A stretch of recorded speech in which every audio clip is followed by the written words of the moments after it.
અરવલ્લીના મેઘરજના કાલિયા કુવાથી જેતપુર રોડ પર છેલ્લા 2 મહિનાથી મોટા પથ્થરોનો રેફો નાખી આગળ કામગીરી ન કરતા સ્થાનિક તેમજ અવરજવર કરતા વાહન ચાલકો હેરાન પરેશાન। તંત્રની કામગીરી પર ઉઠ્યા સવાલ। જિલ્લાના કાલિયા કુવાથી જેતપુર બિસ્માર હાલતમાં 4 કિમીનું અંતર કાપતા ત્રાહિમામ પોકારી જતા વાહન ચાલકો અને જનતા ત્યાંના સ્થાનિક લોકો જણાવી રહ્યા છે કે અમે વારંવાર રજૂઆતો પણ કરી પણ તંત્ર ઘોર નિંદ્રામાં હોય એવું લાગી રહ્યું છે।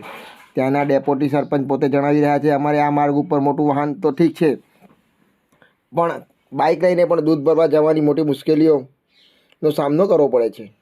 છેલ્લા 2 માસથી મેટર પાથરીને મેટરના કારણે વાહન ચાલકોને પંચર વારંવાર થઈ જવાનો સામનો કરવો પડે છે અને જ્યારે બાઇક કે મોટી ગાડી પંચર પડી જાય ત્યારે વાહન ચાલક રસ્તામાં જ રજડી પડે છે।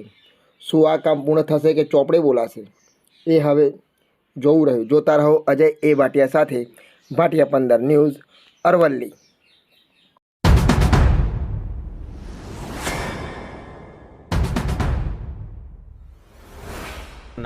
મારું નામ બારિયા કાંતિભાઈ અર્જુનભાઈ, ડચકા પંચાયત ઉપસરપંચ।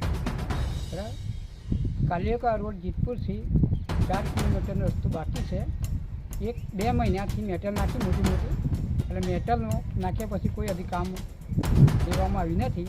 માણસોને અવર જવામાં બહુ તકલીફ પડે છે અને બાઇકોવાળાને તો પૂરી પરેશાન થઈ જાય। ડીપોવાળાને બી ગાડીઓ પંચર થઈ જાય, મેટલનું કોઈ હજી નિરાકરણ આવી નહીં। સરકાર અને કોન્ટ્રાક્ટરો એના અમે કોઈ ધ્યાન દોરે અને લગનગાળો આવે વહેલી તકે રસ્તો બને એ રીતનું પ્રોસેસ કર્યું હોત તો સારું હતું। કેટલા સમયથી આ રોડ ખરાબ છે તમારો? લગભગ વર્ષોથી ખરાબ છે, 5 વર્ષથી 10 વર્ષથી, પણ અત્યારે કોમ લીધું કોન્ટ્રાક્ટરે પણ એને 2 મહિનાથી એના અમે કોઈ અત્યારે જોયું નહીં। આ કોન્ટ્રાક્ટરનું શું નામ છે સાહેબ? કોન્ટ્રાક્ટર નામ લગભગ ખબર નહીં અમને, કોન્ટ્રાક્ટર કોણ ખબર નહીં।